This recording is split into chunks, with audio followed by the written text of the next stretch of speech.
mungkin dengan saya? Bilang, ada masalah mungkin dengan saya? Bilang, tuh kok masih ingat dulu yang ngatur begini bla bla bla bla bla bla. Saya bilang tuh. Nah terus mau apa? Tapi pada saat itu dia keluarkan badi. Senjata tajam. Ya saya juga bawa. Saya paling tidak pernah kosong. Sampai sekarang sampai saya sudah dapat hidayah yang seperti ini pun tetap barang saya itu masih ada. Karena sudah jadi tradisi dan adat saya.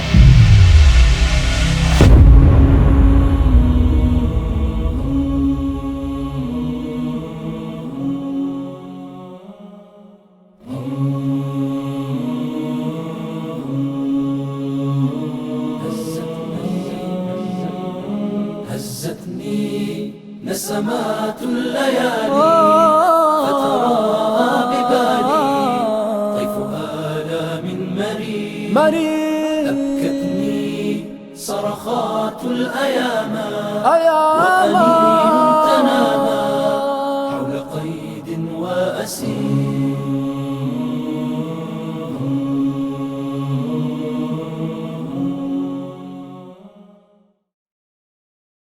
سبيل الدموع سبيل مريح تنهد يا صاحي كي تستريح وبث الدعاء الخفي الصريح يسعك الفضاء الرحيم الفسيح سبيل الدموع سبيل مريح تنهدى يا صاحي كي تستريح وبث الدعاء الخفي الصريح يسعك الفضاء الرحيب الفسيح سبيل الدموع سبيل مريح تنهدى يا صاحي كي تستريح وبث الدعاء الخفي الصريح يسعك الفضاء الرحيب الفسيح فبالله كم تستطب القروح ويبرأ جروح الكسير الجريح وينشط ذاك السقيم العليل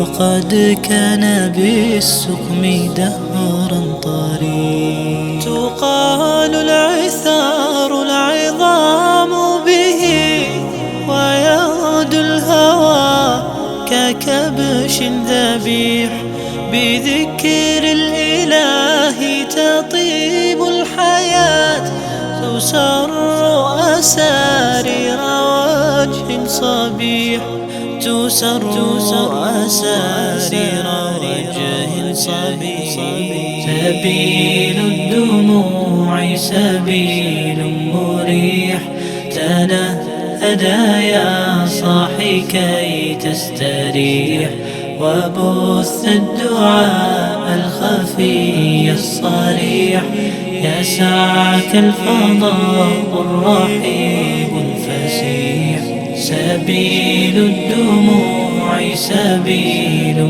مريح تنهدى يا صاحي كي تستريح وبث الدعاء الخفي الصريح يسعك الفضاء الرحيب الفسيح تنحى يا حزن واهجر فؤادا توكل بجد بعزم فصيح فإني علمت بأنك نجوى ولبس خبيث مضل قبيح تبختر ترجل بصوت وخيل فما لك في الأرض درب صحيح إلى الله عدنا وبالله نذنا ليطوى زمان بائس شحيح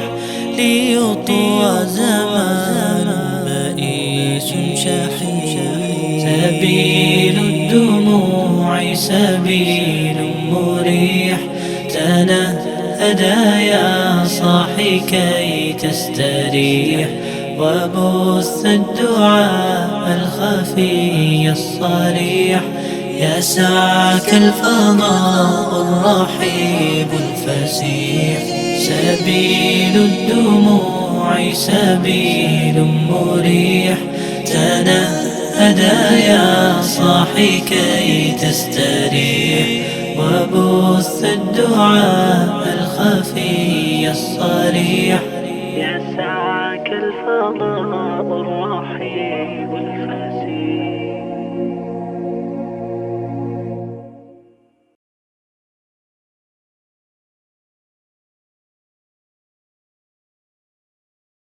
Assalamualaikum warahmatullahi wabarakatuh. Nama saya Muhammad Darwis SPD. Saya mengajar di Ansar Khairunnas, mata pelajaran IPA, Penjas, dan Islamisasi Sains. Terima kasih. Bismillahirrahmanirrahim. Assalamualaikum warahmatullahi wabarakatuh. Nama saya Ustadz Hadi.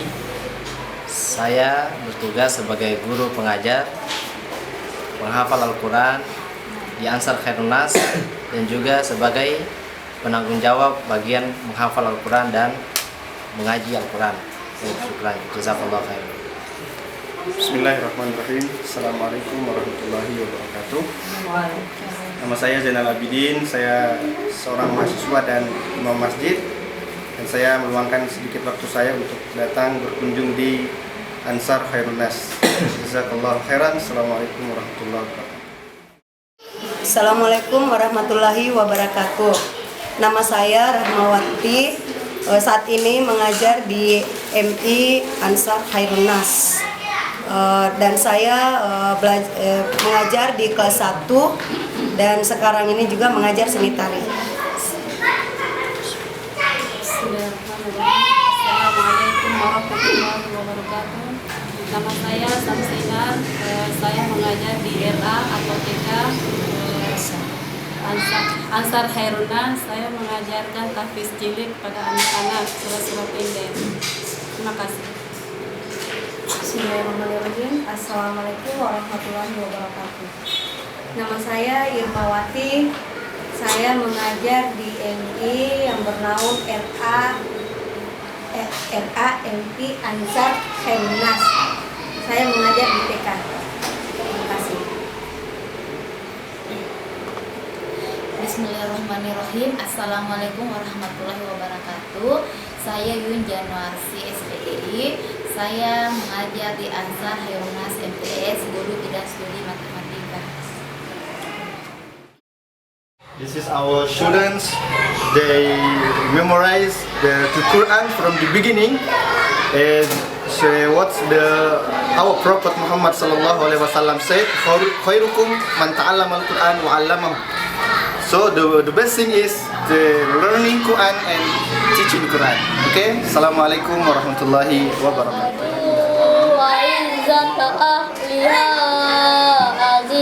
Oke, bisa diulang? Coba semuanya.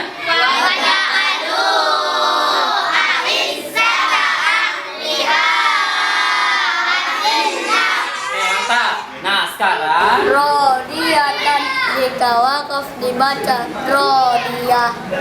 Yas'alu ayyana yaumul qiyamah. Oke, bagus. Nah, sekarang coba yang di bukunya dilihat. Bukan lagi di peraga, di bukunya lagi. Coba open your book.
الشيطان الرجيم وخلقناكم أزواجا وجعلنا نومكم سباتا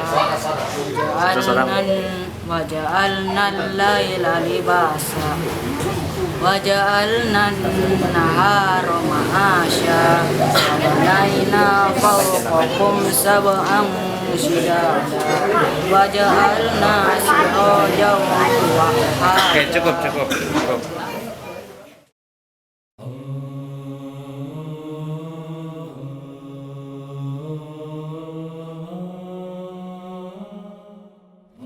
Die beeindruckendste Sache für mich an sich, an diesem ganzen Projekt, tun wir mal den ganzen Khair zur Seite. Es ist ein riesen Khair natürlich. Kinder werden aus der Kinderarbeit rausgeholt, in Patenschaften genommen. Sie werden aus Gangs rausgeholt. Sie müssen später nicht dieses kriminelle Gangleben leben. Sie lernen den Islam, sie kommen auf Hochschulen. Einige von ihnen werden wohl später als Imame angestellt, manche andere vielleicht an namhaften Universitäten im Ausland studieren. Inshallah. Tun wir das alles zur Seite. Eine absolut beeindruckende Geschichte, eine wahre Geschichte, die mich bis heute emotional total inspiriert und sehr weghaut, ist die Geschichte von Ummi, die Mutter eines Slums. Der Bruder Irwan, ihn haben wir im Flugzeug eigentlich durch eine göttliche Fügung kennengelernt, denn er wollte nicht hinten sitzen und wir saßen ganz hinten und er ist extra zur Crew des Flugzeugs gegangen und hat sie darum gebeten, nicht hinten zu sitzen und sie haben seine Bitte abgelehnt. Auf einmal saß er neben uns, im Flugzeug sprach er uns an, was wir überhaupt machen und er schlug uns doch vor, uns die Mutter eines Slums vorzustellen, die seit Jahren Dua macht, dafür, dass sie Hilfe von außen bekommt, die 165 Kinder von der Straße aufgelesen hatte und in ihr Wohnhaus, in ein normales Wohnhaus aufgenommen hatte mit 2 Etagen. Das heißt, kennt ihr vielleicht so Katzenmütter? Die sind immer berühmt irgendwie in arabischen Ländern. Da gibt es dann eine, so, kann man sagen, etwas leicht verrückte Frau in einem Viertel, die hat dann irgendwie 50 Katzen im Haus. Und so war Ummi, nur mit Waisenkindern. Ihr Mann war verstorben, sie hatte 165 Kinder aufgenommen, also zur Pflege bei sich in ihrem normalen Wohnhaus. Ich glaube, von diesen 165 Kindern haben irgendwie 35 jede Nacht auch bei ihr geschlafen. Also sie war die Mutter der Waisen, sozusagen Ummul Yatim, die Mutter der Waisen und die gute Seele eines Slums. Und sie hat ständig Dua gemacht, dass Hilfe zu ihr kommt, aber sie wusste nicht mehr weiter, wie sie das Ganze finanziell und auch seelisch bewerkstelligen soll. Und dieser Irwan, der heute zu unserem festen Ansar Indonesia Team gehört, hat uns genau zu dieser Frau gebracht. Und als diese Frau uns gesehen hat, subhanallah, da hat sie ein Gedicht für uns geschrieben und hat angefangen zu weinen.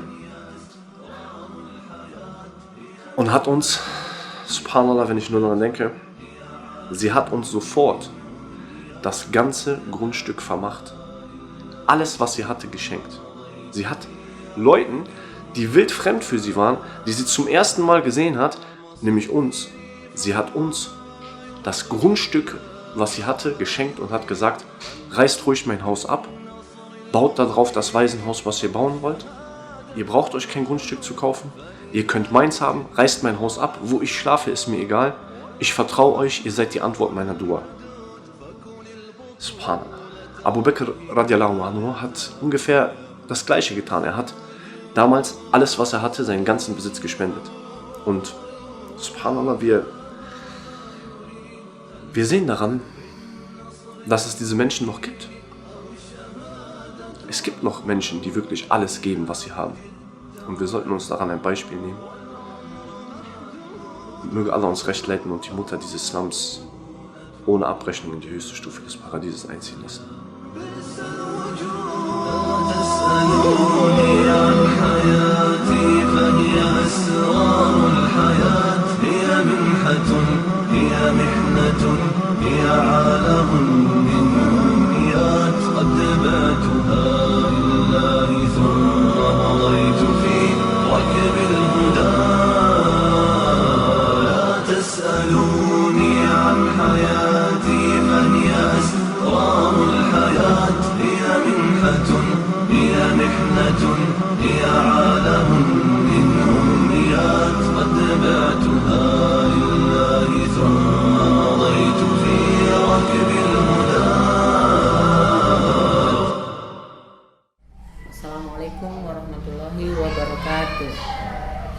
Umi. Saya mula-mula mendirikan yayasan ini pada saat suami saya meninggal tahun 2000. Suami saya meninggal dengan tinggalkan anak 4 yang sudah sekolah semua, sudah memasuki perguruan tinggi. Saya berpikir bahwa saya mau bikin apa sisa hidup saya, sedangkan anak-anak saya sudah bisa mandiri. Maka saya berpikir ada peninggalan suami saya rumah ini, maka saya pengen rumah ini bermanfaat bagi orang di sekitar saya. Maka saya dirikan pertama itu ialah TPA. TPA itu tempat anak-anak mengaji, anak-anak kecil mengaji.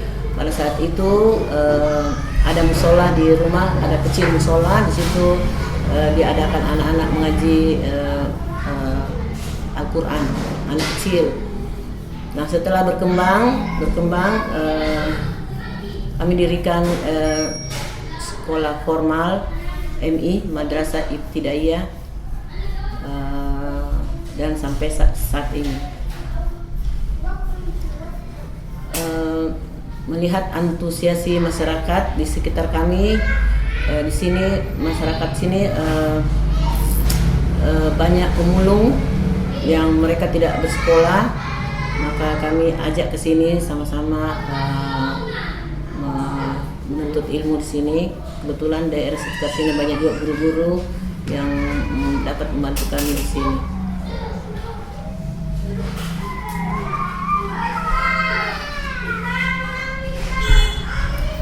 Setelah jalan beberapa lama, saat itu Ansar Internasional datang, dibawa oleh Ustadz Irwan kemari, dan kami bersenang sekali bertemu dengan Abdurrahman dari Ansar Internasional. Dan setelah datang Ansar Internasional, kami memakai nama Ansar Khairunas karena kami disponsori oleh Ansar Internasional. Dan saat itu kami mulai bergairah untuk lebih mengembangkan sekolah ini, karena ada bantuan dari Ansar Internasional untuk anak-anak mengaji dan membuat bangunan. Pertama kami diberikan sumbangan yang pertama itu saya sebutkan Ania, 78 juta rupiah. Pada saat itu yang kami fokuskan memang masjid, karena melihat anak murid kami itu sholatnya di garasi, setelah malam menjadi garasi, kalau pagi menjadi tempat sholat. Maka kami senang sekali kalau ada masjid. Tetapi melihat waktu melihat dana yang dikasih, alhamdulillah banyak sekali. Cuma untuk saat ini belum bisa dibikin masjid, karena kalau bangun masjid harus lebih banyak dananya karena besar. Maka uang itu kami pergunakan untuk bikin kelas. Nah, setelah anak-anak bikin kelas, mungkin anak pindah kelas, baru kami bisa pergunakan ini maksimal untuk masjid. Dan alhamdulillah yang diberikan kami oleh Ansar Internasional telah kami pergunakan untuk membuat pondasi lantai 3. Jadi pondasi untuk lantai 3 sudah jadi, ada cakar ayam, ada beberapa titik. Sekarang sudah ditutup, alhamdulillah.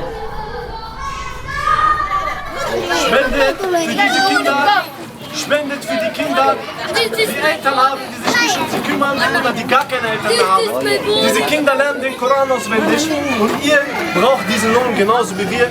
Spendet dafür, für eure eigene Akhirah und für diese Kinder. Barakallahu fikum. Terima kasih Ansar, saya bisa sekolah mendapati cita-cita saya menjadi dokter.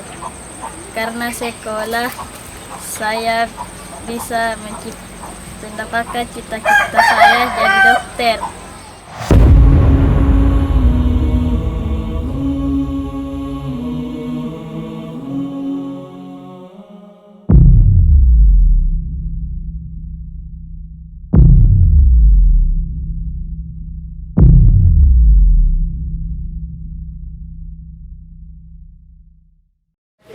For the constructions building, this is the site plan. Okay, you can see this is there are 3 levels, and then the first floor it will use for the school, and then the second floor and the third floor is for their living, the dormitory. Okay, and then this is also the site plan. Okay, at the moment it's already the basic, the foundation, and then that's the phase 1, and we'll go to the second phase of construction, inshallah. Okay, and then yeah. Ich kann das nochmal übersetzen kurz. Mit vollem Mund, weil die Geschwister, subhanallah, wir bringen uns die ganze Zeit so Süßigkeiten vorbei. Aber schaut euch das an. Das sind indonesische Süßigkeiten. Was der Bruder gesagt hat ist, das Gebäude ist jetzt in der Fundamentlage und das soll also 3 Stockwerke hoch werden. Das zweite Stockwerk ist fürs Schlafen von den weißen Kindern. Das erste Stockwerk ist für die Schule. Ja? Es sind ja 160, 165 weiße Kinder, aber auch Messerchen gemischt. Und im dritten Stockwerk kann man dann eine Masjid reinmachen und alles drum und dran. Da hat man den Bauplan, der hat euch also den Bauplan gezeigt. Inshallah will Allah die Sache segnen. Jeden beteiligten Spender und auch die Geschwister hier reichlich belohnen, so wie uns auch natürlich. Und inshallah machen wir schnell weiter. Helfen dabei. Denn du hast hier alles in einem. Du hast Bildung, du hast Nothilfe, du hast Kümmern um ihr Team, du hast Sadaqa Jariyah.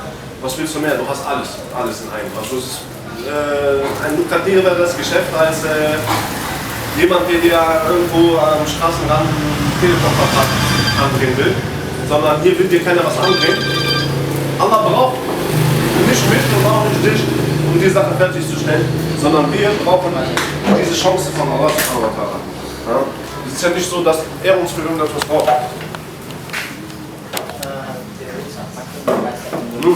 Übrigens, auch attraktiv, im Gegensatz zur Situation jetzt momentan Syrien, Somalia und so weiter.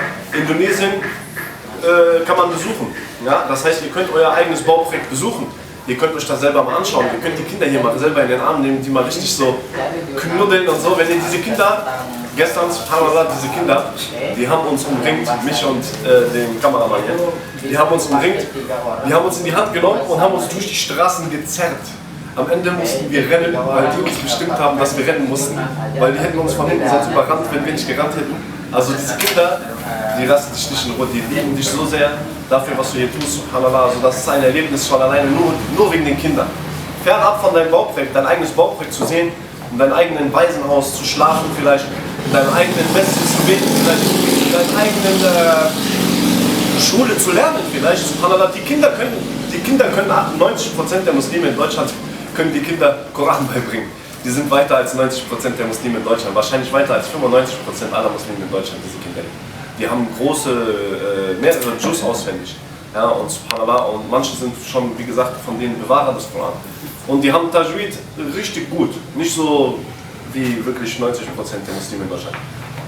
Und in seinem eigenen, sozusagen, Bauprojekt, das alles zu erleben, das ist schon ein unbeschreibliches Gefühl, aber gehen wir mal weg davon, alleine nur diese Kinder zu erleben und diese Kinder zu sehen, die so bescheiden sind, mit so einem gesegneten Benehmen.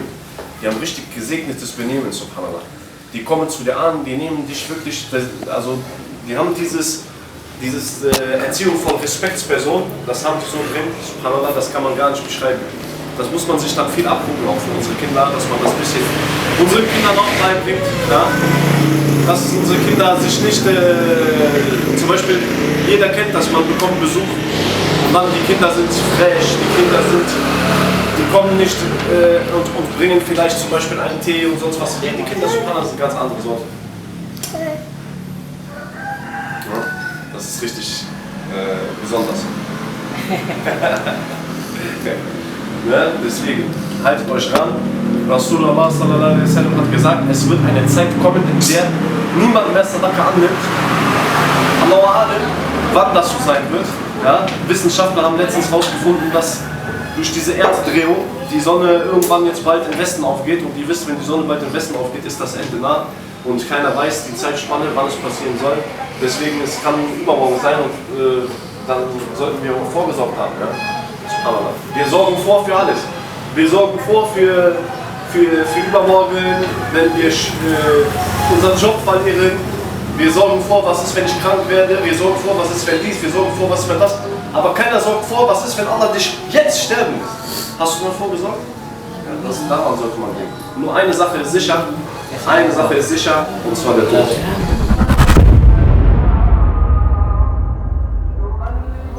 Assalamualaikum warahmatullahi wabarakatuh. Ya, nama saya Muhammad Agus Sulistyo. Saya asli Makassar. Tinggal di Todopuli 3.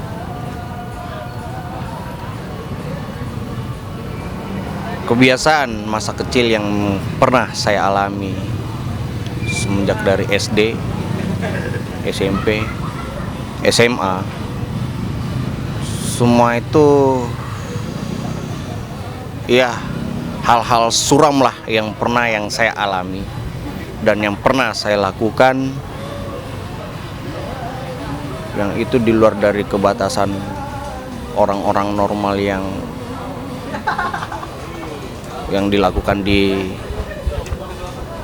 setiap harinya pastinya.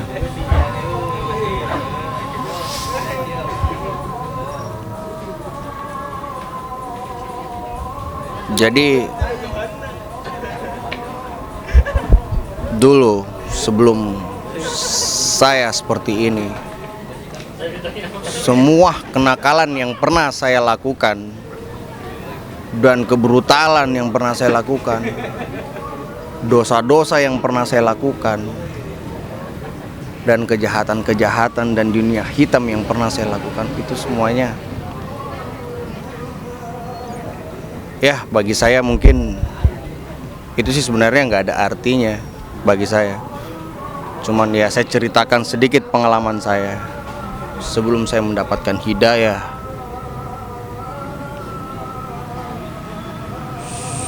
sebelum saya mendapatkan ketenangan.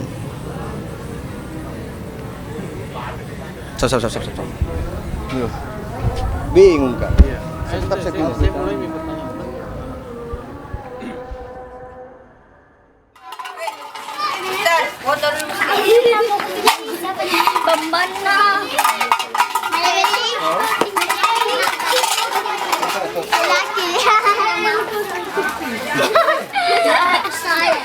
Bapakku saya. Kenapa anak-anak? Nggak? Kita ganteng. Nggak boleh kigeras sama saya. Si panda ikan nggak? Hijau, kau laki. Assalamualaikum. Wait, lebih baik perempuan. Ini paling telepon nih Pak. Wir sind jetzt hier in den Ghettos angekommen von Makassar. Du siehst auch direkt hier, wie die Häuser ganz anders aussehen, als da, wo wir vorhin waren. Das hier sind die Gegenden, wo die ganzen Patenkinder von euch herkommen. Das sind die Gegenden, wo die Kinder eigentlich normalerweise Kinderarbeiter sind. Und entweder Bauarbeiter sind, oder die sind Mülltrenner, Müllmänner und Müllfrauen. Oder die sind Straßenverkäufer. Ja? Die Eltern sind entweder tot, das heißt die Kinder sind hier fast alles Waisen, oder die Eltern sind also hier drogenabhängig. In dieser Gegend sind sehr viele drogenabhängige Menschen. Wir haben hier auch viele Kinder schon gesehen, die Knetstoff am Schnippeln waren und die sonst was konsumiert haben. Guck mal, hier seht ihr eure Kleinen, die zwei zum Beispiel müssen nicht mehr arbeiten gehen. Ja? Wir werden jetzt gleich mal vielleicht zeigen, wie das bei denen früher war. Die müssen nicht mehr arbeiten gehen, die zwei kleinen Süßen, weil die haben Paten von euch gefunden, die es durch Allah subhanahu wa ta'ala seine Gnade erlauben, dass die zwei nicht mehr arbeiten gehen müssen. Guckt euch die mal an. Masalah.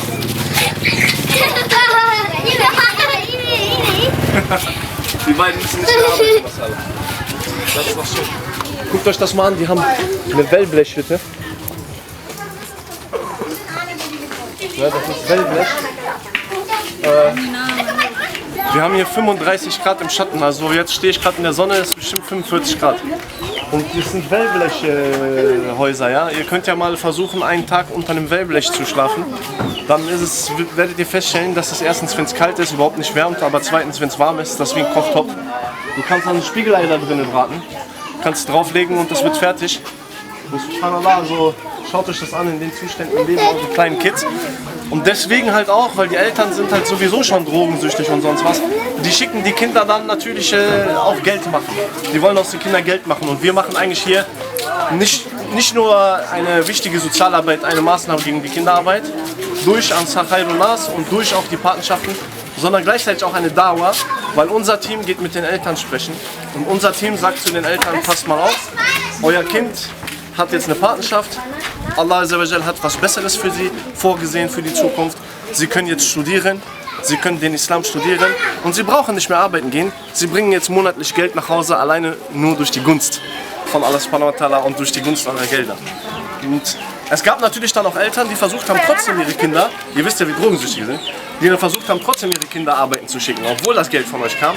Aber das haben wir dann strikt unterbunden, also die Teams sind dann hingekommen zu den Eltern, haben dann zu denen gesagt, pass mal auf, wenn ihr wollt, dass das Geld weiter bei euch ankommt, wir werden euch kontrollieren, dann wollen wir auch sehen, dass die Kinder nicht mehr arbeiten gehen müssen.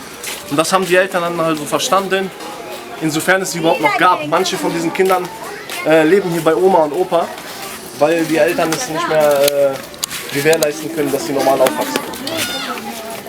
Wir haben hier immer noch die Story vom letzten Jahr, die also wirklich die Herzen bewegt hat. Dass ein Kind hier, das war sogar eine von den Kleinen von gerade, dass ein Kind hier bei seinem Opa lebt, bei seiner Oma und seinem Opa. Der Vater kommt ab und zu nach Hause, das Kind geht den ganzen Tag auf Bau arbeiten. Ist 8 Jahre alt, geht als Bauarbeiter arbeiten, in 45 Grad als Bauarbeiter. Und wenn es dann nach Hause kommt und so von diesem kleinen Geld, was da auf der Straße verdient hat, so ein Ei mit nach Hause bringt, um das zu essen, dann kommt der Vater und klaut das Ei. Und das ist wirklich eine Sache, das hat mich letztes Jahr schon fertig gemacht und das hat mich richtig gefreut, dass wir diesen Kindern jetzt einen Ausweg geben können.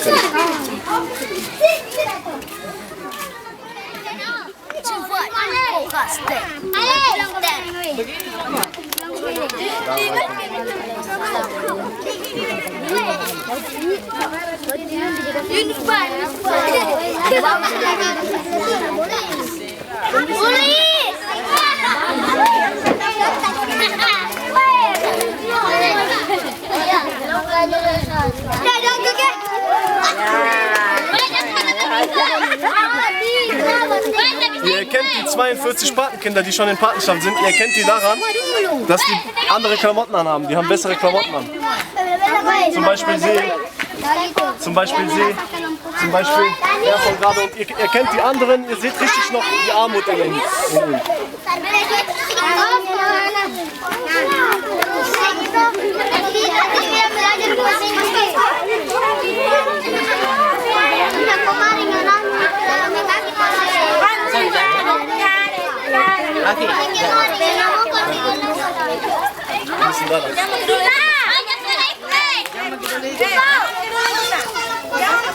Sebentar kembali ke sini.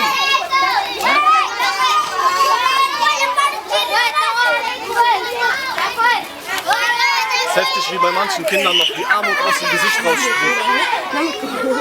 Die Kinder, die noch nicht in Patenschaft sind, du siehst ihnen die Armut richtig aus dem Gesicht rausspringen.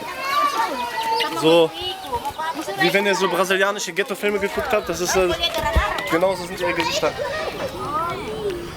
Kalau proses yang sebelum saya mendapat hidayah itu sebenarnya di luar dari akal pikiran saya. Semuanya itu di luar dari akal pikiran saya. Pertama saya awalnya saya sih pengennya sekolah dulu itu nggak sampai lulus. Kelas 3 itu ya udah masuk BUI sih ceritanya. Saya dulu dulu itu udah masuk BUI. Udah dulu pernah ditangkap di Pondok Bambu, Jakarta. Nah, Tapi saya punya sahabat di situ. Saya punya sahabat dari kecil. Tapi saya pisah pada saat itu. Pisah sama teman saya pada saat itu. Ya sama sih kenakalannya. Sama sekali. Bahkan lebih parah dari saya. Sama-sama kenakalan yang pernah saya alami. Pada saat saya di sana, tetap saya calling-callingan, telepon-teleponan. Halo bro, kamu di mana? Bilang kan. Saya lagi di Makassar. Gimana keadaannya? Baik-baik. Alhamdulillah baik-baik. Kamu di mana sekarang? Saya sekarang lagi di Pondok Bambu. Awalnya itu tetap kontek-kontekan, sama sekali kontek-kontekan, sering sekali kontek-kontekan sampai pagi, siang, sore, malam kontek-kontekan sama teman saya. Terus dia bilang, bro, kapan-kapan nanti pulang ke Makassar ya? Bilang, ya insya Allah kalau misalnya saya sudah bebas. Bilang, sekarang kasus apa sih yang kamu jalanin? Nggak usah cerita masalah kasusnya. Pokoknya intinya saya lagi disekolahin di dalam Pondok Bambu. Sekolahin Pondok Bambu. Sampai saya direhab di dalam. Dan itu semua wow, di luar dugaan saya. Pas saya pulang, udah keluar dari Pondok Bambu. Teman saya nelpon lagi. Terus saya calling-callingan sama teman saya lagi. Kamu di mana? Bilang, saya masih tetap di Makassar. Kamu masih kuliah nggak? Bilang tuh. Ya kemarin baru-baru sama juga ketangkep, teman saya juga ketangkep kemarin. Katanya dia kasusnya kemarin juga sama ya. Pokoknya nggak usah diceritain lah tentang masalah kejelekannya itu, ya kan? Allah aja tidak pernah menceritakan kejelekan umatnya, iya kan? Kalau misalnya dia bilang, ya udah, kamu tinggal nunggu saya aja di bandara. Sebentar lagi 4 jam kemudian saya datang ke Makassar. Beneran sumpah, iya beneran sumpah. Udah, kamu datang aja. Nanti jemput saya di Bandara Hasanuddin, daerah Sudiang. Saya bilang, datang. Kaget ngelihat teman saya yang memakai jubah dengan imamah yang di kepala. Itu di luar dari dugaan saya dan di luar dari pikiran saya. Hello, kamu sadar nggak? Ya kan? Di luar dari itu kamu sadar nggak? Saya bilang, ya inilah saya, kan? Yang dulu awalnya dia belum punya tato, sekarang dia sudah punya tato. Yang dulunya dia nggak pernah sholat, dia kembali sholat. Tapi saya belum yakin kalau sama dia itu bahwa dia benar-benar udah tobat. Belum yakin sama sekali. Kenakalan saya sama dia itu sudah saling tahu. Semua kenakalan yang pernah saya alami, cuman satu kenakalan yang paling tidak pernah saya alami, mencuri. Kenakalan yang pernah saya alami itu mencuri. Paling tidak pernah saya alami itu mencuri. Kenakalan yang paling tidak pernah saya alami itu mencuri. Saya tanya lagi sekali lagi, kenakalan yang paling tidak pernah saya alami adalah mencuri. Masalah yang susah, maaf ya. Assalamualaikum. Nama saya Rizwandi, umur 9 tahun.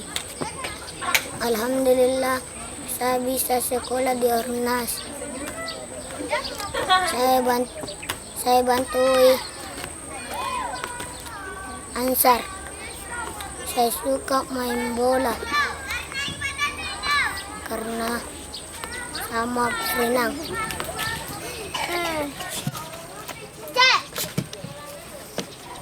Biar.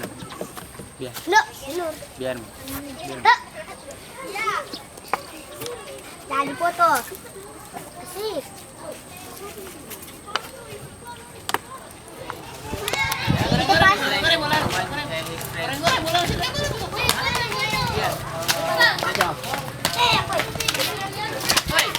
Seht ihr den Kleinen mit der Käppi? Ja, seht ihr direkt, der ist noch ein bisschen auf einem anderen Level als die anderen Kinder. Der ist noch nicht in Patenschaft. Und das ist einer von den bekannten Klebstoff-Schnüffelkinder hier. Die schnüffeln sich das Klebstoff ein, weil die benutzen den Kleber, um den Müll aneinander zu kleben, um den teurer zu verkaufen. Wenn die den Müll ungeklebt verkaufen, kriegen die nicht so viel Geld, wie wenn die den aneinander geklebt verkaufen.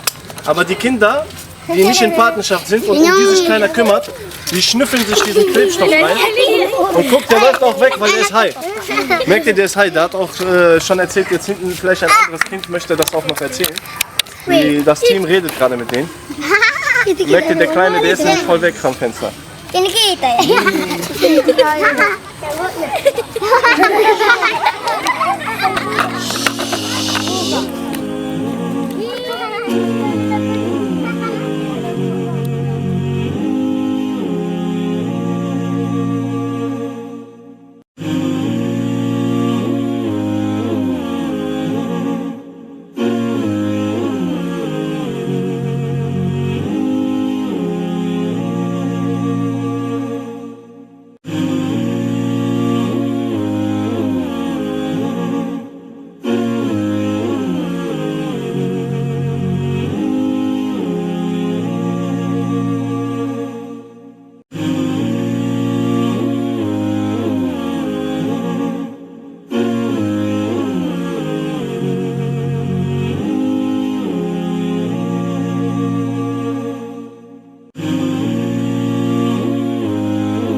Memberikan petunjuknya untuk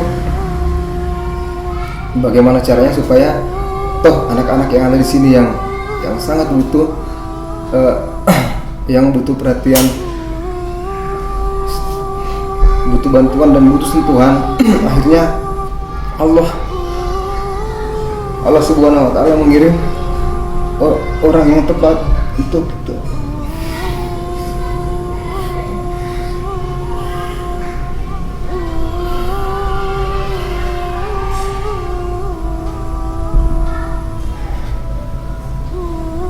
Saya sangat tersentuh karena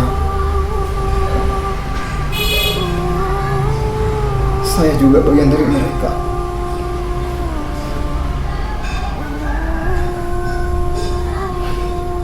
Saya juga yatim piatu seperti mereka dan sangat tahu kondisi mereka ketika tidak memiliki orang tua, tapi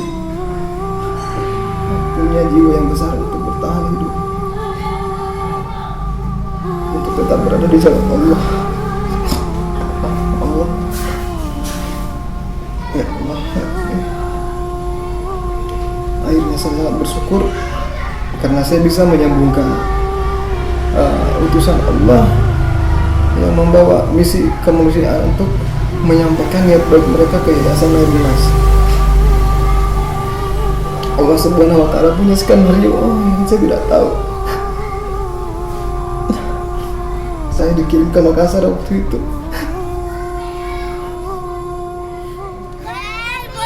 It's banana. Ini banana.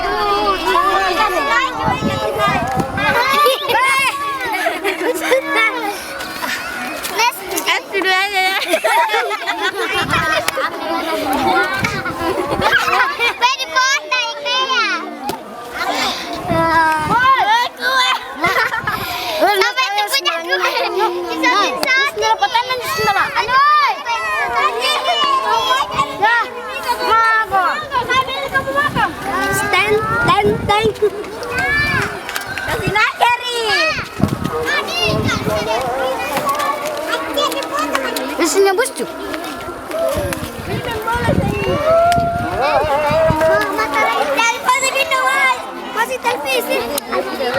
Im Hintergrund ertönt der heilige Koran und wir Wir befinden uns ganz kurz vor dem heiligen Monat Ramadan. Und ihr seht die Kinder eurer Umma, die im Müll als Müllmänner und Müllarbeiter und Mülltrenner als Müllsucher arbeiten. Das hier sind ihre Ergebnisse, das hier sind ihre Dosen bzw. Becher, die sie zusammengesammelt haben. Wenn sie die so haben, kriegen sie den mittleren Preis. Wenn sie das dann noch verklebt haben, kriegen sie den höheren Preis. Und dieses Verkleben ist die große Fitna für sie, dass sie diesen Klebstoff auch noch schnüffeln, um in dem Schmerz, den sie auf diesem Weg erleiden, zu entfliehen. Aber die Kinder, die schon in Patenschaft sind, Alhamdulillah, mit denen wird Dauer gemacht, so dass sie eher den Koran memorisieren, anstatt dass sie noch weiterhin den Klebstoff memorisieren.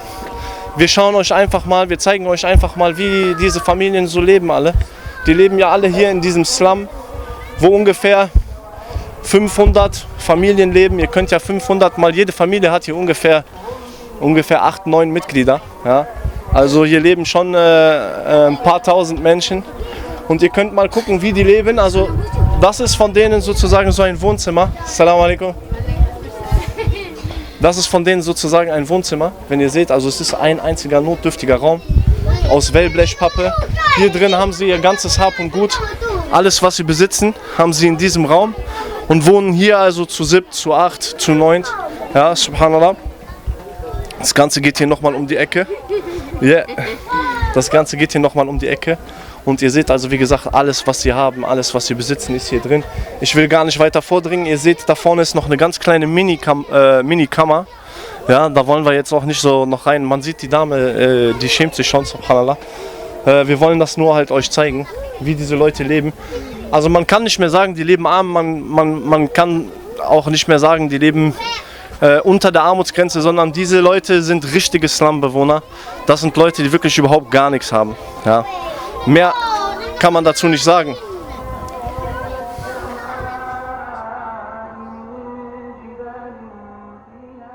طلع البدر علينا من ثنيات الوداع وجب الشكر علينا ما دعا لله دا طلع البدر علينا من ثنيات الوداع وجب الشكر علينا ما دعا لله دا.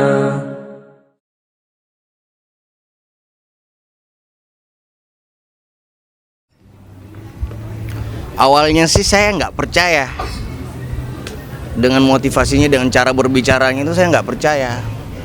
Dia nanya ke saya, ayo dong sholat, bilang kan. Saya sih bertanya sama dia, wih, kau mau dulu, baru saya. Nah, kalau anda sudah lebih baik, baru saya yang merubah, ya kan. Awalnya saya nggak percaya kalau dia itu pakai sorban, pokoknya di luar dari dugaan saya. Yang sama-samanya saya dulu berdua jalan sama-sama menjahat, sama-sama melakukan yang istilahnya ya parah lah, pokoknya parah, separah-parahnya. Saya anggap, dia bilang, terus lama kelamaan dia jos kemarin keluar 3 hari. Keluar 3 hari, dia pakai sorban lagi. Dia ngajakin saya, datang ke rumah ngajakin saya, Gong, ayo yuk. Kemana? Ayo udah kita nongkrong aja, pakai celana pendek, dengan celana saya yang celana pendek, dengan celana singlet, iya kan, dengan pakaian brutal. Terus ya habis selesai minum lagi, iya kan. Ini sebenarnya Islam dia itu Islam apa sih sebenarnya kan? Kok dengan keadaan saya gaya yang seperti ini kok masih diterima gitu kan? Masih diterima, kok masih istilahnya dengan pakaian saya yang brutal, dengan badan saya yang penuh dengan kotoran, ya bagi orang yang istilahnya bagi orang-orang yang bersih, bagi penglihatan orang yang bersih itu pasti dibilang, wow, dia ini siapa sih? Kalau orang-orang yang ya alhamdulillah lah, saya cuman bisa datang ke sana sama teman saya. Saya bilang sama dia, bro, pakaian saya kotor bro, pakai celana pendek terus pakai singlet, emang nggak apa-apa? Saya bilang, nggak apa-apa. Karena Islam itu tidak mengajarkan untuk memaksa. Dengan pakaian saya cumal yang kayak begini, kotor yang kayak begini, saya menginjak masjid yang suci ini, Allah tidak pernah melarang. Allah tidak pernah melarang. Iya kan? Kalau Allah melarang, pada saat kau dilahirkan dan kau sudah tahu bahwa kau itu besarnya bakalan melakukan seperti ini, mungkin Allah sudah tegur. Lah, disitulah hidayahnya yang bakalan saya tanam. Cuma baru satu yang saya tanam. Iya kan? Maha suci Allah. Allah bisa menerima saya dengan segalanya, dengan gaya saya yang seperti ini. Dengan gaya saya brutal seperti ini, dengan mantan penjahat yang seperti ini. Tapi saya belum terlalu percaya lagi dengan usaha dakwah yang Islam, usaha dakwah dan taskilan yang diberikan sama teman saya. Saya belum percaya dengan itu. Belum percaya sama sekali. Lamaan saya ngobrol, terus kedua hari nggak sampai 3 hari. Dia keluar 3 hari, saya nggak sampai 3 hari. 2 hari saya pulang, ganti baju, dia datang lagi. Amir Safnya itu dia ngomong, "Gong, yuk kamu bisa nggak sekarang ambil air wudhu terus nanti pakai sarung?" Bilang kan, "Oh boleh, kenapa tidak? Ya, boleh, kenapa tidak? Ya kan? Tapi kamu mau kan jadi yang lebih baik?" Siapa sih yang nggak mau lebih baik, Ustadz? Ya kan, Amir, yang nggak tahu lah siapa namanya Amir Ustadz, saya nggak tahu lah. Ya kan, pokoknya Amir Ustadz saya nggak tahu lah. Pokoknya pada saat itu saya belum mengerti yang namanya Amir siapa, yang namanya Ustadz siapa, yang namanya Syekh siapa, yang namanya Habib siapa, kayak siapa saya nggak tahu. Pokoknya bullshit lah, pokoknya intinya gitu kan. Tapi saya belum terlalu percaya dengan usaha yang diberikan oleh temanku itu ke saya. Ya kan, tapi hati saya sendiri itu saya tahu bahwa teman saya ini sifatnya dan niatnya itu baik sekali, minta ampun. Karena saya sudah tahu dia. Pada saat dulu saya sama dia itu, dia perangnya itu dia kalau bilang berantem berdua masuk di gangnya orang, masuk di kampungnya orang, dia tidak pernah lari sama sekali. Beda kalau orang luar negeri pakai tembak, pakai pistol. Kita modalkan apa? Badi sama busur. Iya kan? Badi sama busur. Iya kan? Yang penting selama masih kata-kata, kalau bagi saya sendiri sama sahabat saya, selama masih kata-kata, saya anggap itu biasa. Tapi kalau pukulan yang masuk, inilah ciri khas dari Makassar, sirik napace. Iya kan? Anda jual, ya haram hukumnya kalau saya tidak borong. Itulah kami berdua. Tapi ya disitulah mungkin dalam kemelamaan, saya pas 2 harinya menjelang maghrib, saya sholat maghrib. Terus ada yang baca tahlil, yang misalnya Sayyidina Umar itu orang yang paling tegas, dia yang memimpin peperangan, dia yang ini. Ya pokoknya bla bla bla bla lah bagi saya, ya kan. Tapi saya pada saat itu saya belum mengerti apa sih yang namanya usaha dakwah, apa sih yang namanya taskilan, apa sih yang diberikan sama teman saya belum mengerti. Pada sudah selesai salat Isya, saya mimpi antara percaya dengan tidaknya itu, antara saya percaya dengan tidaknya, itu suatu mimpi. Dan mimpi dalam mimpi saya itu, ya kan, dalam mimpi saya itu simple. Ada orang yang saya nggak kenal, ada orang yang saya nggak kenal. Dia ngucapin salam sama saya. Terus saya jawab, "Iya, atas nama Bapak Putra Roh Kudus, amin." "Assalamualaikum." "Iya, Bapak Putra Roh Kudus, amin." Ya saya anggap biasa-biasa aja kan, yang kayak gituan. Itu mimpinya, antara percaya dan enggaknya. Terus lama kelamaan yang datang membunuh saya itu teman saya sendiri.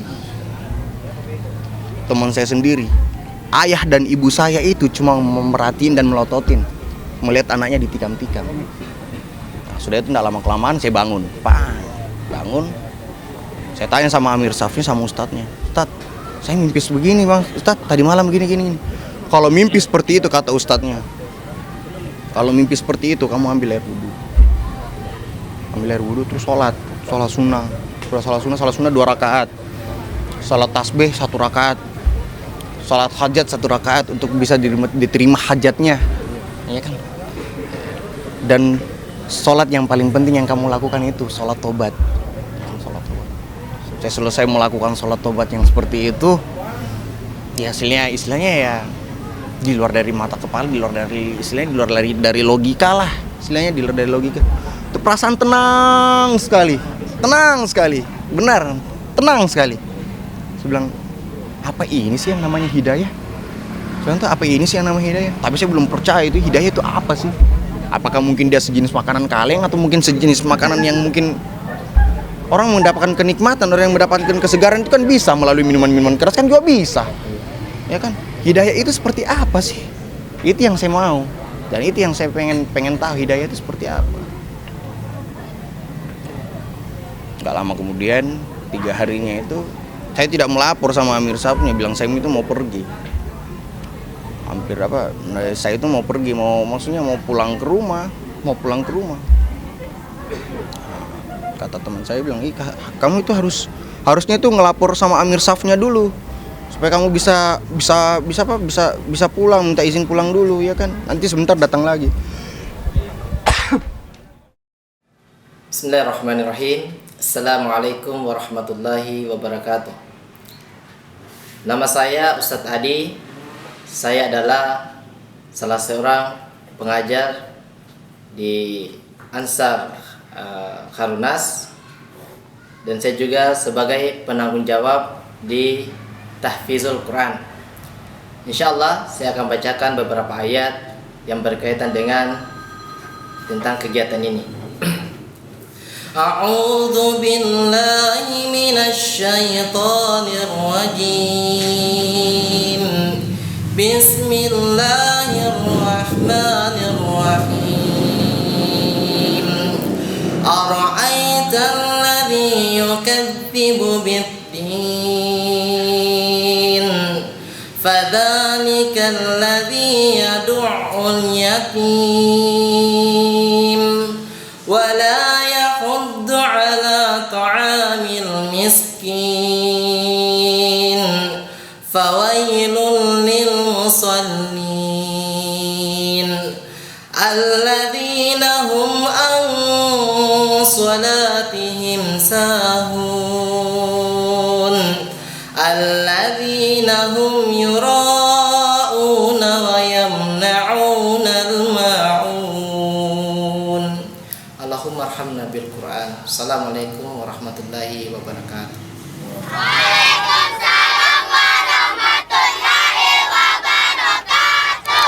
Assalamualaikum und apa kabar? Direkt aus den Slums von Indonesien. Wir machen heute einen schönen großen Familienausflug und zwar mit all unseren Kindern aus den armen Vierteln. Wir haben dafür extra einen Militärlaster gemietet und alle eure Kinder aus den Patenschaften werden wir mitnehmen. Die ganzen Kinder aus dem Ansar Khairunnas Projekt passen natürlich nicht rein, das sind wieder über 160. Aber alle Kinder aus den Patenschaften werden wir mitnehmen. Also ich denke mal, wir werden mit 50 Kindern heute einen Ausflug machen. Etwas, das diese Ghetto-Kinder noch nie erlebt haben.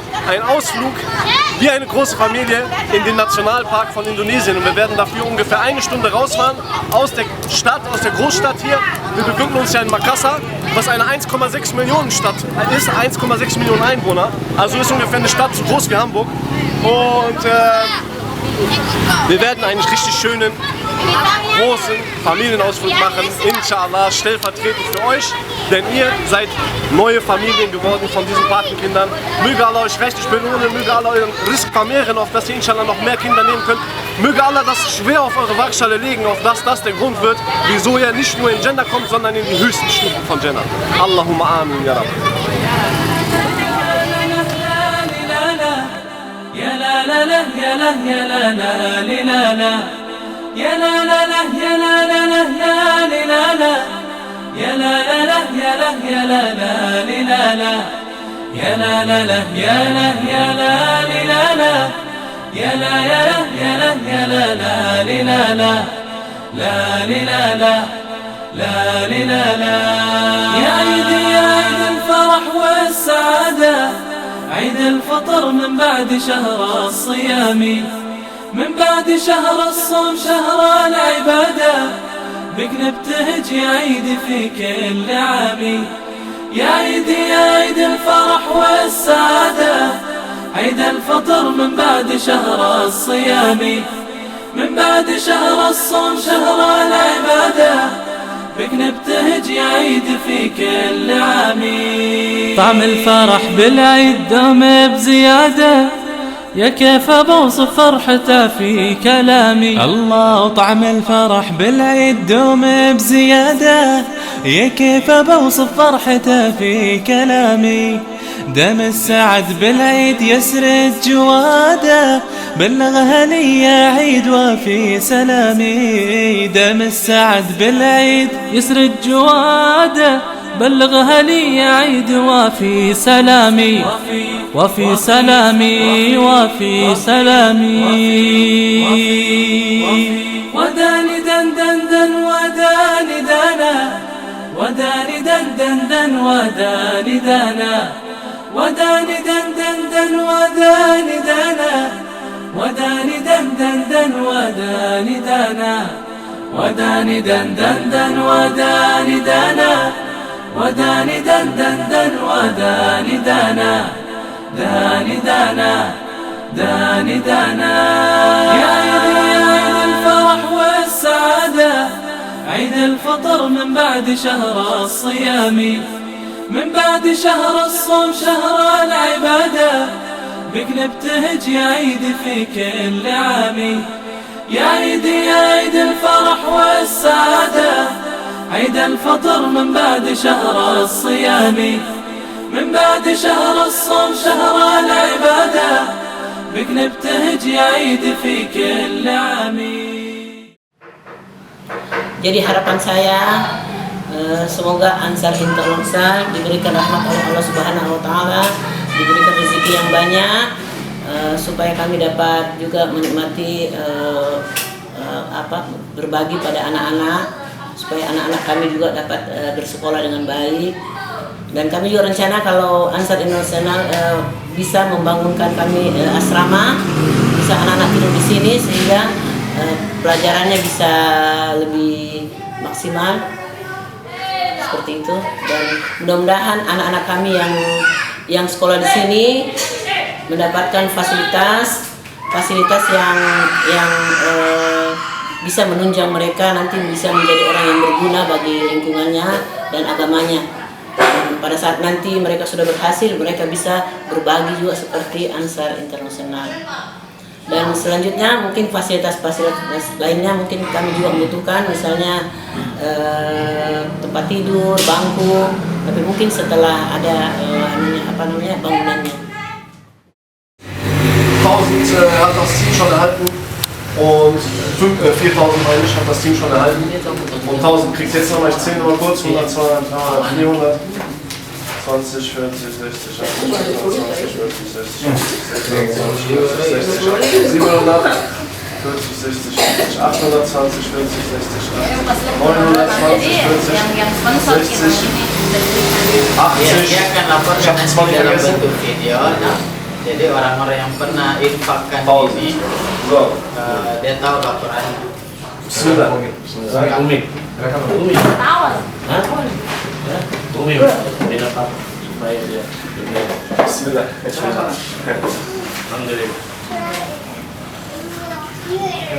Damit können wir jetzt die nächste Etage fertigstellen und einen gewaltigen Schritt weiter vorauskommen. Fehlen tut uns dann also nur noch die dritte Etage. Die zweite Etage wird jetzt oben drauf gebaut, wie gesagt. Und wenn das erledigt ist, fehlt uns nur noch die dritte Etage, inshallah. Das heißt, wir sind jetzt finanziell gesehen, sind wir 2/3 fertig finanziert. Es fehlt uns jetzt das letzte Drittel. Ja? Möge Allah euch reichlich belohnen und uns Gas geben lassen, inshallah. So I learned some German language from my student. They told me Ihai Gunawan komme in Makassar, right? Say this in camera. Can you say please? Ihai Gunawan, ich komme in Makassar. Gratis. ربيع تبادى بهذه الصدور وعمر تنادى بها أحلى شعور وإخوان خير لهم غاية لختم الكتاب ونيل الأجور. ربيع تبادى بهذه الصدور وعمر تنادى بها أحلى شعور. وإخوان خير لهم غاية لختم الكتاب ونيل الأجور. صباحا يكون المسير وعصرا ببرد الشتاء وقيض الحرور. نروي الحياة برغم الجفاف وضيق المدى وانحسار النمير. وضيق المدى وانحسار النمير. ففي كل آي وعد الحروف نواري الدموع لدفق الشعور. ونعلو السماوات لا نرتضي سموا بغير سمو الطيور. منانا بلغنا وعم الهنا وكم فح منا ريج السرور. بدار بها كل شهم كريم يمد اليدين بخير وفير. يمد اليدين بخير وفير. لك الحمد ربا عطوفا رحيما تفيض العطاء لنحيا بنور. وأهلا وسهلا شرفنا بكم تطيب الحياة بهذا الحضور. لك الحمد ربا عطوفا رحيما تفيض العطاء لنحيا بنور. وأهلا وسهلا شرفنا بكم تطيب الحياة بهذا الحضور. وأهلا وسهلا شرفنا بكم تطيب الحياة بهذا الحضور. تطيب الحياة بهذا الحضور. لك الحمد ربا عطوفا رحيما تفيض العطاء لنحيا بنور. وأهلا وسهلا شرفنا بكم تطيب الحياة بهذا الحضور. وأهلا وسهلا شرفنا بكم تطيب الحياة بهذا الحضور. تطيب الحياة بهذا الحضور. Saya muter, pas lewatin lampu merah, melanggar terus dipritin sama polisi. Saya katain aja sementara saya pakai sarung ya kan. Fuck, gitu kan, fuck, brengsek buat kalian gitu kan. Brengsek masih. Ya itu kan masih belum terlalu ini kan saya belum terlalu siapa sih dia? Ya kan? Dunia ini milik kita bersama. Ya bagi saya sendiri sih dunia ini milik kita bersama. Ya kan? Selama kelamaan saya lewat cek, dapat lampu merah. Ya kan dapat lampu merah ini Petarani, putar dari lampu merah Petarani. Ketemu sama lawan saya. Dia banyak, saya sedikit. Tapi tetap saya pakai prinsip lama. Saya dulunya itu bukan pecundang dan saya dulunya itu bukan istilahnya bukan penakut. Belum ingat yang namanya Allah. Ya kan? Siapapun di hadapan saya, iya kan? Siapapun yang di hadapan saya, dia jual haram bagi saya itu kalau saya mau tidak membelinya. Bagi saya sendiri gitu, bagi saya sih begitu. Istilahnya orang Makassar bilang itu sudah jadi tradisi sirik saya, iya kan? Apa saya di lampu merah nggak tahu, nggak ada masalah, nggak ada apa, tiba-tiba memang itu ketemu dengan lawan saya. Mungkin saya punya masalah, saya nggak tahu lah kalau mungkin saya punya masalah dengan yang lain-lain begini kan. Orang yang iri mungkin dengan saya, orang yang ini sama saya anggap itu saya ya udahlah, ya kan. Kalau memang terjadi ya kita lakukan, ya kan. Kita lakukan apapun yang terjadi di depanku saya bakalan lakukan. Saya pas sudah itu sementara saya pakai sarung,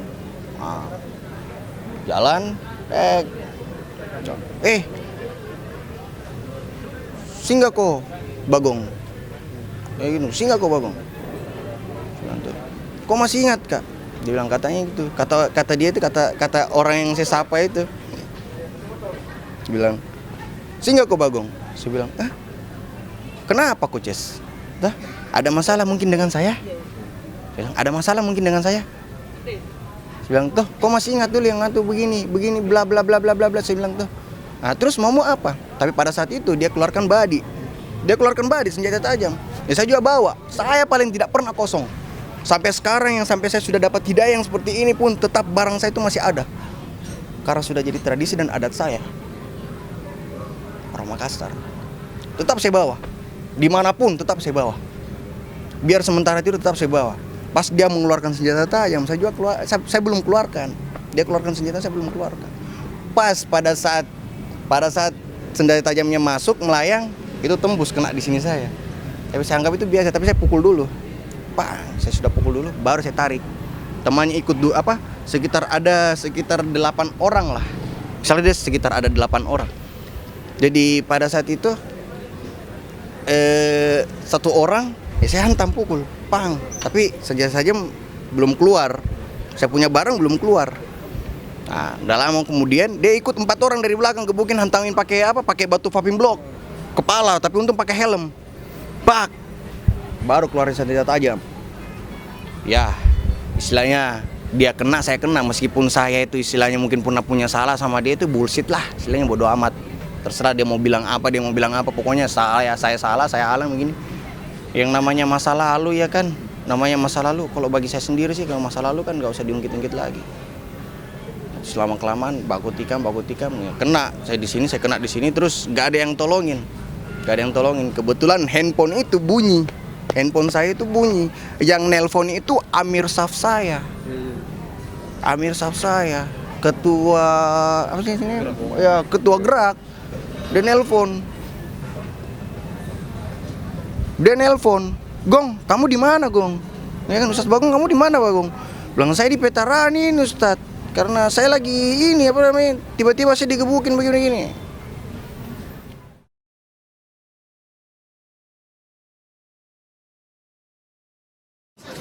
Schaut mal hier die Kinder, auch die weißen Kinder und die armen Kinder, die sind sich den ganzen Tag am Versuchen, mit Allah subhanahu wa ta'ala seinen Rizq, den er gibt durch das Meer, ja, subhanallah, er gibt den Rizq durch sein Meer und die Fische, und die tragen die ganze Zeit die Fische von links nach rechts, um da irgendwie einen kleinen Gewinn rauszuholen, um irgendwie zu überleben. Und wir haben gestern ja die Kinder besucht, die den Müll trennen, eure Patenkinder und inshallah eure zukünftigen Patenkinder, diejenigen, die noch frei sind. Und wir haben dann mal die Rechnung gehört, was die überhaupt am Tag machen. Wie viel war das nochmal? 35 Kilo? 1 Kilo 35 Cent. 1 Kilo Plastik, was die sammeln, 35 Cent. Ja? 1 Kilo Plastik, was die sammeln, 35 Cent. Das heißt, die schwitzen den ganzen Tag in der Sonne, um am Ende von dieser Suppe, die wir gegessen haben, nur eine Hälfte nicht mal Hälfte, ein Drittel zu haben. Allahu Akbar, ein Drittel. Das ist fast gar nichts. Die müssen 3 Tage in der Sonne arbeiten, um am Ende eine Suppe essen zu können. Das kann kein Zustand sein. Und wir leben in Deutschland und wir reden von Ahlus Sunnah, wir reden von sonst was. Und das Einzige, was wir noch machen, ist, wir tragen eine Sunnah-Hose und wir tragen eine Kamis. Aber subhanallah, wir müssen diese Sunnah leben, indem wir teilen. Und Abu Bakr radiallahu anhu hat damals einmal sein ganzes Vermögen als Sadaqa gegeben. Sein ganzes Vermögen hat er als Spende gegeben, subhanallah. Der ist gekommen und hat alles gebracht. Manche Sahaba, die haben, subhanallah, damals, als die Muhajirun zu den Ansar gekommen sind, da hat einer von den Ansar zu den Muhajirun gesagt, ich habe 2 Frauen, such dir die hübscheste aus. Schaut mal, was die gegeben haben. Was sind wir bereit zu geben? Einmal im Monat 10 Euro, einmal im Monat 5 Euro. Alhamdulillah, dass unser Herz nicht tot ist und dass wir das überhaupt geben. Und möge Allah jeden reichlich belohnen, der das gibt. Aber überlegt mal, was wir sonst... Wir verdienen 1000 Euro und geben 10 Euro. Das sind keine Relationen. Wofür machen wir das?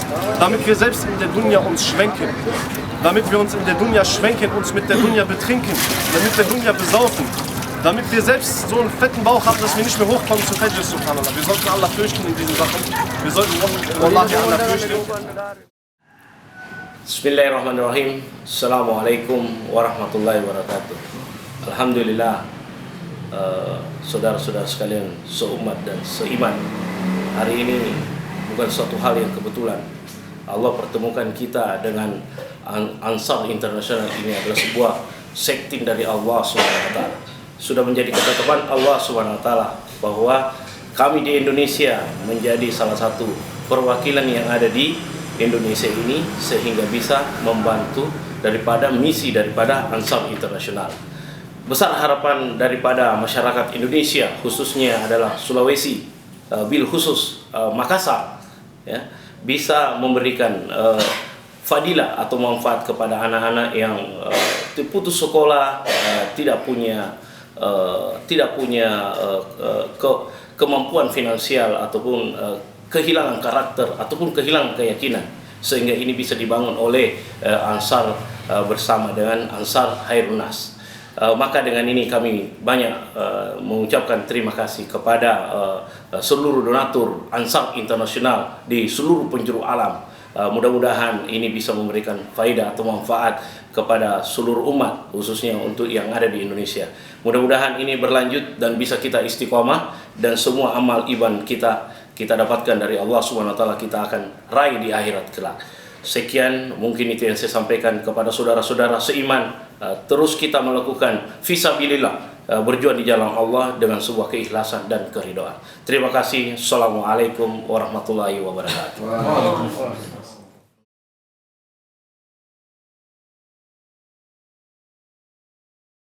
Ihr kennt ja schon 2 Spendenaufrufe zu diesem Projekt hier, Bustanul Islamiyah, und ich zeige euch jetzt mal ein bisschen die Ergebnisse. Das allererste Mal standen wir dahin.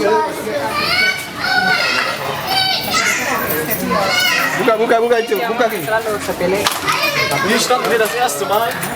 Da haben wir hier schräg hoch gezeigt. Erstmal haben wir hier die Schwesternzimmer gezeigt und dann haben wir hier schräg hoch gezeigt. Da hatten wir die Schwester stand ja hier und ich habe ja stellvertretend für die Schwester habe ich ja aufgerufen, um diesen Stockwerk bauen zu lassen. Da gab es ja noch gar nicht den 3. Stock, damit die Brüder und die Schwestern getrennt voneinander leben können.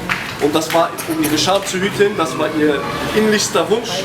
Vorher saßen wir hier in diesem Raum und haben zusammen gegessen und haben zusammen Koran rezitiert. Und die Schwester, ihr Wunsch war also, dieses 3. Stockwerk bauen zu lassen. Das war die vorletzte Reise und der allererste Spendenaufruf für dieses Projekt Bustanul Islamiyah. Bei der letzten Reise dann standen die ganz unten im Hof. Vielleicht kannst du mal in den Hof rein zeigen. Bei der letzten Reise standen wir unten im Hof und haben von unten nach oben gefilmt. Und ihr habt oben schon die Bauruine gesehen. Das war noch ein richtiger grauer Bau, eine richtige Bauruine. Und wir haben den Rest eures Geldes, um das Ding oben fertigzustellen, um das Gebäude fertigzustellen, auf der letzten Reise abgegeben. Und jetzt besuchen wir dieses Gebäude und mashallah, wie ihr seht, der Bau ist fertig. Ja? Der Bau ist also komplett fertig, der Rohbau. Jetzt fehlen eigentlich nur noch 2, 3 Sachen. Jetzt fehlen nur noch 2, 3 Sachen. Ihr werdet es gleich selbst sehen. Was fehlt, sind Kacheln. Ja, es fehlen Kacheln, also Keramik. Es fehlt nur noch ein bisschen Zement, ein bisschen Sand, um den Boden zu machen. Und dann fehlt die Dachunterkonstruktion. Ihr seht das ganz oben, das ist noch nicht fertig. Man braucht hier in Indonesien immer eine Dachunterkonstruktion, damit das Ganze also nicht wie ein Kochtopf ist, damit sich das nicht so aufheizt und nur mit Wellblech ist, braucht man eine richtig schöne Dachunterkonstruktion, weil hier ist es 40 Grad wirklich in der Sonne und 35 Grad im Schatten. Die Luftfeuchtigkeit ist so hoch, man schwitzt automatisch, wenn man überhaupt mal aus dem Auto steigt. Und wir können ja mal hochgehen in die 3. Etage, was wir jetzt gebaut haben. Also die brauchen diese Dachunterkonstruktion, ich kenne es nur so, das kennen wir inzwischen schon vom Bau. Dann brauchen wir halt die Bodenkacheln und sonst was, damit das fertiggestellt wird. Und dann haben wir unser Hauptziel erreicht. Dann können die Brüder und die Schwestern hier ihre Scham hüten, indem sie getrennt leben. Die leben natürlich jetzt schon getrennt, aber es gibt ältere Brüder und Schwestern, die hier das Alter von 10, 11, 12, 13, 14, 15, 16 sogar schon überschritten haben. Und dass die sich nicht mehr ständig auf den Gängen über den Haufen laufen müssen, haben wir dieses Gebäude hier, den 3. Stock, errichten lassen. Bis jetzt wird es hier genutzt zum Spielen. und zum Koran lesen. Also wenn Besuch da ist, die Baraka ist also jetzt schon am Lauf, Alhamdulillah, von euren Spenden. Aber der Nutzen kommt, wenn wir das hier fertiggestellt haben. Und damit das hier fertiggestellt werden muss, brauchen wir nochmal ca. 2.500 Euros. Die wir brauchen ca. 2.500 Euro sind gefragt. Keramikboden, Sand, Zement und die Dachunterkonstruktion. Ja? Also spendet um Allahs Willen, spendet um in seine Gegenwart, um ihm näher zu kommen. Und was bedeutet es, Allah subhanahu wa ta'ala näher zu kommen? Es bedeutet, dass man in seinem Schutz ist, dass einem die Sünden vergeben werden und dass man in Jannat al-Firdaus kommt und inshallah sogar in gewisse Stufe. Allahumma amin, ya Rabb. Und was gibt es Besseres, als dann auch noch in Gegenwart unseres geliebten Propheten Muhammad sallallahu alaihi wasallam. Barakallahu fikum. 2.500 Euro sind gefragt und ich appelliere an uns, dass wir dieses Projekt nun fertigstellen und abschließen können. Jazakumullahu khairan.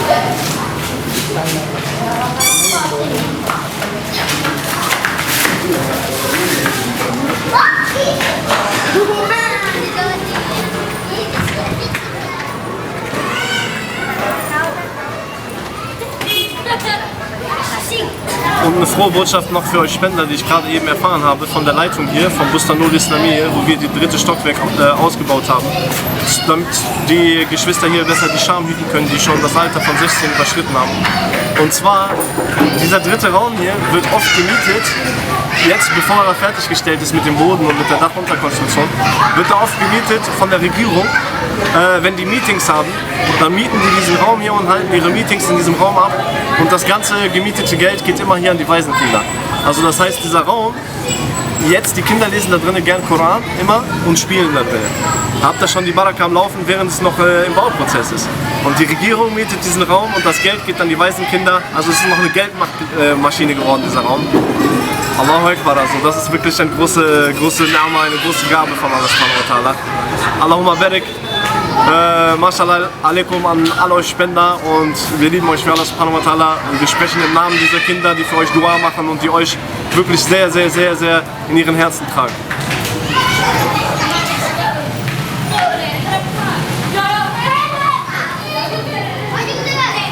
Bocornya banyak.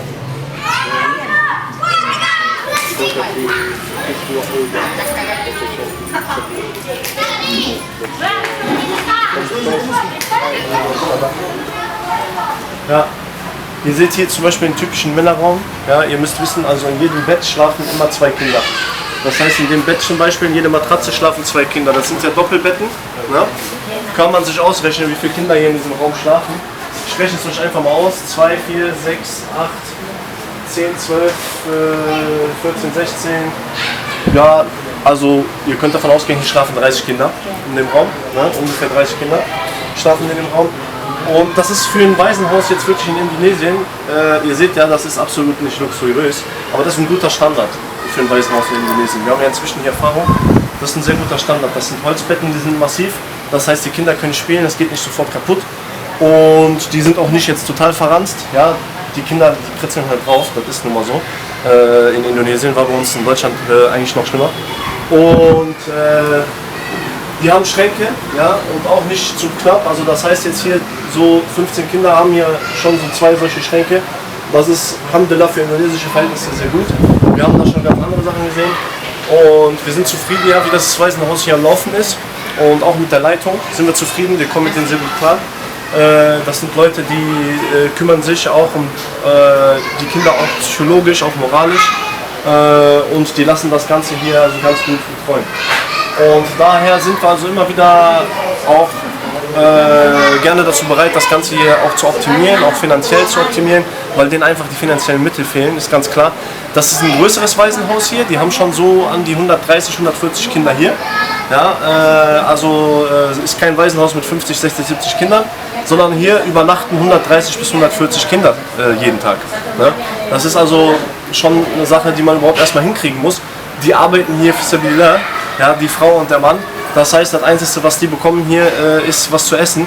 Verwalter der Spenden halt, ist was zu essen und was zu trinken. Das war's. Also die arbeiten hier 24 Stunden. Das ist ein 24-Stunden-Job. Die haben ihre halbe Familie, ihre Tochter arbeitet auch hier. Das ist noch eine ganz kleine, die ist irgendwie, ich kann sie schwer einschätzen, 16, 17, 18. Und möge Allah sie segnen, kann man nur sagen. Also möge Allah dieser Familie wirklich das Ganze anrechnen. Und bei ihm geht nichts verloren.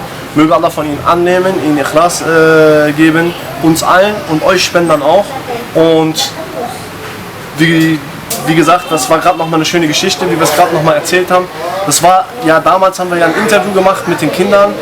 Ihr könnt es auch im Internet anschauen, der erste Spendenaufruf zu diesem Projekt Busta Nul Islamiyah. Wir haben ja damals ein Interview gemacht mit den Kindern, mit den Brüdern, mit den Schwestern, was ihre Wünsche waren. Und die Wünsche von diesen Kindern hier waren eben nicht ein Flachbildschirm oder ein Fahrrad oder irgendwie ein Gameboy oder irgendwie sowas.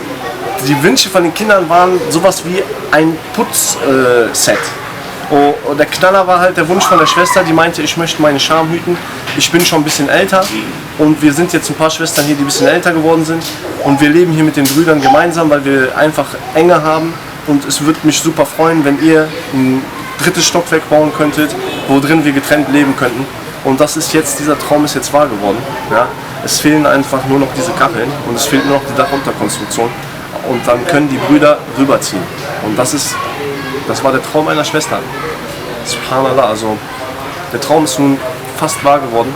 Lass uns diesen Traum bitte Wahrheit werden lassen.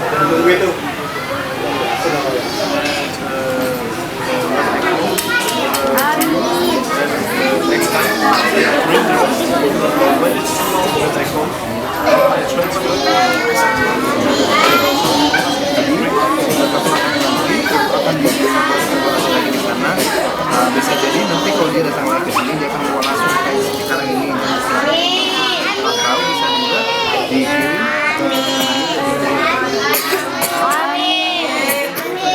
Amin.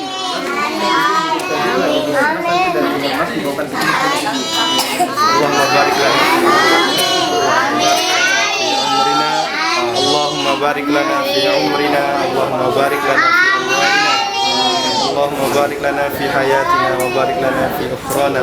Rabbana atina fid dunya hasanah wa Rabbana taqabbal minna innaka antas samiul alim. Rabbika rabbil izzati amma yasifun wa salamun alal mursalin. تطاول ليلنا أو تمادى في الظلام أو تعثر ركبنا وسط أرتال الركام إن تضاءل حلمنا أو تناثر في الزحام إن تطاول ليلنا أو تمادى في الظلام أو تعثر ركبنا وسط أرتال الركام إن تضاءل حلمنا أو تناثر في الزحام عندها نعلي الجبال عزمنا أنتم مدى للعلا نسعى جميعا نحن صناع الحياة عندها نعلي الجبال عزمنا أنتم مدى للعلا نسعى جميعا نحن صناع الحياة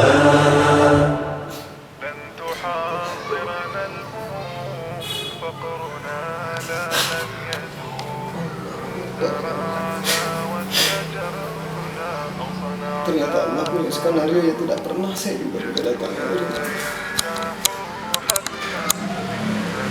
Saya waktu itu dalam kondisi yang sangat tidak baik. Ekonomi saya lagi terbanting, ekonomi saya lagi buruk saat itu. Tapi saya harus menyampaikan misi ini ke yang lebih berhak. Melalui ini.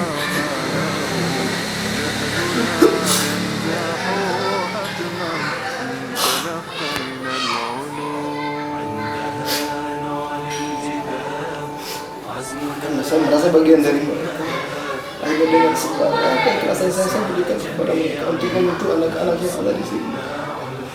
Alhamdulillah. Karena niat baik itu akan diakhiri juga dengan niat yang baik pula. Akhirnya bertemulah pasar internasional untuk menyampaikan niat baik mereka dari organisasi mereka yang tidak dulu dari Jerman untuk ketemu saudara-saudara kita di Ansar Hairunnas.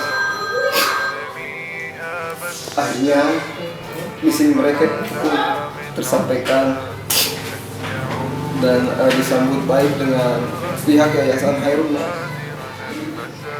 untuk merangkul anak-anak adik-adik kita yang sangat fakir. Saya merasa bahwa masih ada orang susah daripada saya, itu yang sudah urutan daripada saya. Dan saya bilang bahwa ini sangat mulia, dan saya betul-betul berjuang di jalan Allah untuk membantu saudara-saudara kita dari Jerman untuk merangkul anak-anak yang butuh diangkat mereka dalam generasi muda bangsa kita. Mereka itu generasi penerus, mereka harus dibekali ilmu dan iman yang kuat. Jadi dengan hadirnya mereka sebagai fisabilillah di jalan Allah SWT, semoga bisa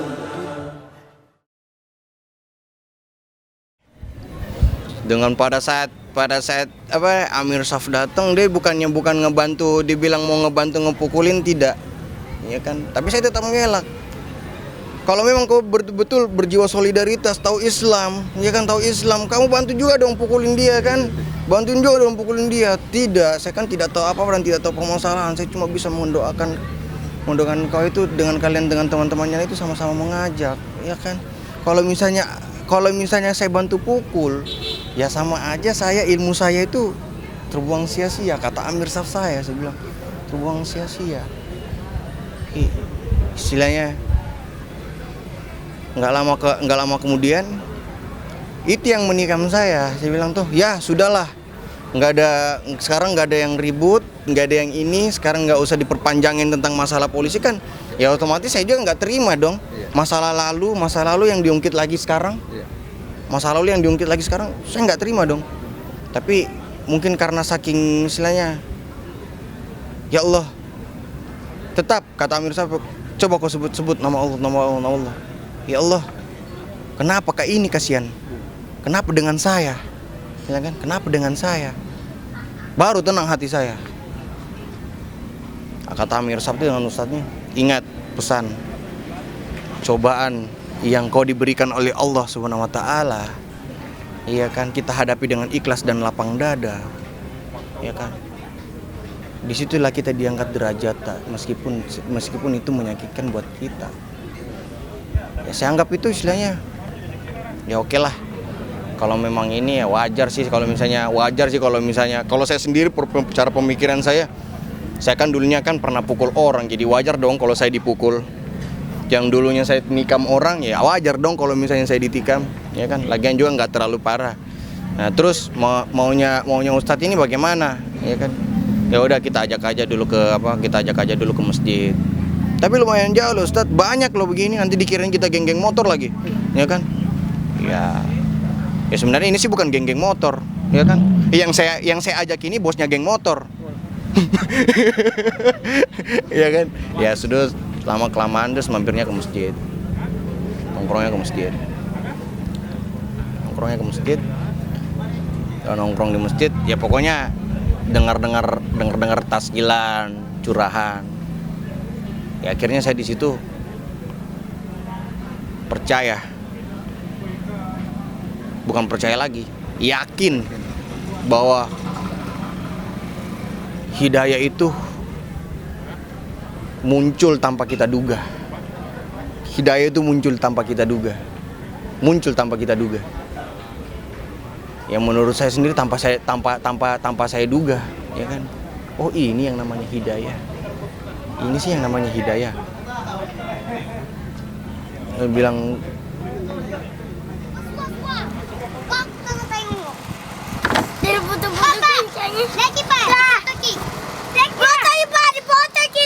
Mitten im Müllsee fährt ein Fahrer sein Müll weg.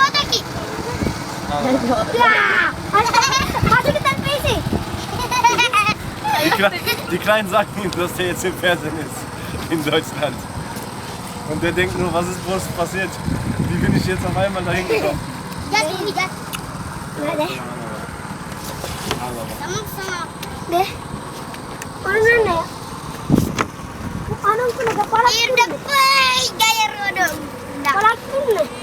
Was ihr nicht fühlen könnt, ist der Geruch, den wir hier riechen. Das ist ja ganze Areal, ist ja eine einzige Müllhalde. Ihr habt es gesehen. Hier leben 500 Familien circa auf einer Müllhalde. Und die Kinder, die haben eine Stärke in ihren Augen, subhanallah. Und die haben eine Perspektivlosigkeit in ihren Augen. Das reißt einen das Herz raus. Wenn ihr das gerade gesehen hättet, was wir hier gesehen haben, ihr könnt es natürlich mit der Kamera verfolgen, aber das ist niemals, denke ich mir, so original wie das, was ihr hier gesehen habt. Wenn ihr diesen Geruch hier riecht, auf dem die leben, diesen Gestank, alles riecht faul, alles riecht morsch und trotzdem die Kinder behalten sich ihren Mut weiterzumachen. Wenn ihr das gesehen habt, das reißt einem wallahi das Herz raus. Das hat mich gerade richtig fertig gemacht, wie der kleine Junge Rizwan, wie der geredet hat. Subhanallah. Und wir sind so unwissend, subhanallah, was eine Spende erreichen kann. Für uns sind das 25 € im Monat. Das ist ja gar nichts. Das ist einmal vielleicht mit der Familie weniger einen Döner-Teller essen. Für uns sind das 25 € im Monat, aber für die ist es eine Veränderung von ihrem kompletten Leben. Wisst ihr, was das bedeutet, das komplette Leben verändert zu sehen? Stellt euch mal selber vor, ihr wärt so ein kleines Kind. Ihr lebt auf einer Müllhalde. Dann auf einmal kommt so ein Ausländer, die nennen den Bule Bule. Auf einmal kommt so ein Bule Bule, wie ihr und wie wir. Der kommt und der hilft euch raus aus dem Ghetto. Stellt euch vor, du bist jetzt 20 Jahre alt geworden und jemand hat dich im Alter von 8 raus aus der Kinderarbeit genommen und raus aus dem Ghetto genommen.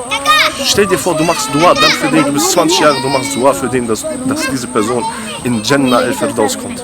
Stell dir vor, wie stark deine Dua sein wird. Stell dir vor, du machst sie zu Qiyam al-Layl. Stell dir vor, du machst alle Anstrengungen, du wachst nachts auf, nur um diese Person in Jannah die höchste Stufe reinzuschicken.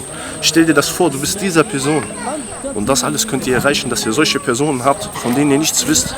Aber wir wissen von ihnen und sie wissen von sich selber. Und Allah, der Allerwichtigste, Allah weiß davon. Und vielleicht ist das eure Eintrittskarte ins Paradies, in ein ewiges Leben. Ohne Schmerzen, ohne Sorgen, ohne Gedanken, ohne Egoismus, ohne Hass, ohne Neid, ohne Geld, ohne Zinsen, ohne Banknoten und ohne Probleme und ohne Krankheit. Das ist vielleicht euer Ausweg. Vielleicht ist das die größte Chance deines Lebens. نسمات الليالي فتراءى ببالي طيف آلام مرير أبكتني صرخات الأيام وأنين تنامى حول قيد وأسير. Dari kisah-kisah saya dan cerita-cerita saya, ini semuanya dukungan buat anak-anak yang belum mengerti tentang masa depannya dengan realitanya. Buat anak-anak satu buat pesan dari saya, motivasi dukungan buat saya, tolong tinggalkanlah apa yang kau bisa tinggalkan, hal-hal yang negatif buat kalian. Kita pun juga orang yang pernah mengalami yang seperti itu, jangan sampai adik-adik dan teman-teman kita itu terkena.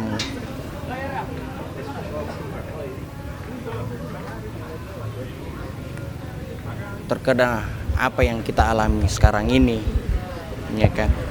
Ini Ansar bisa bantu memberikan. Iya, buat Ansar, dia juga Ansar Internasional ini dia istilahnya dia bisa memberikan motivasi dan dukungan buat anak-anak yang suka brutal, yang suka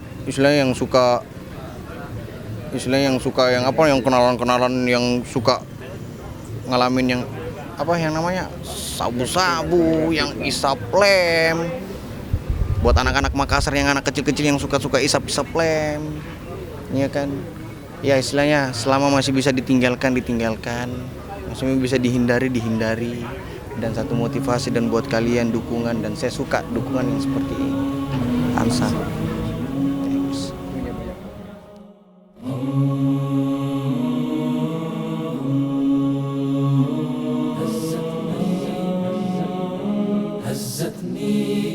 نسمات الليالي فتراءى ببالي طيف آلام مرير أبكتني صرخات الأيام وأنين تنامى حول قيد وأسير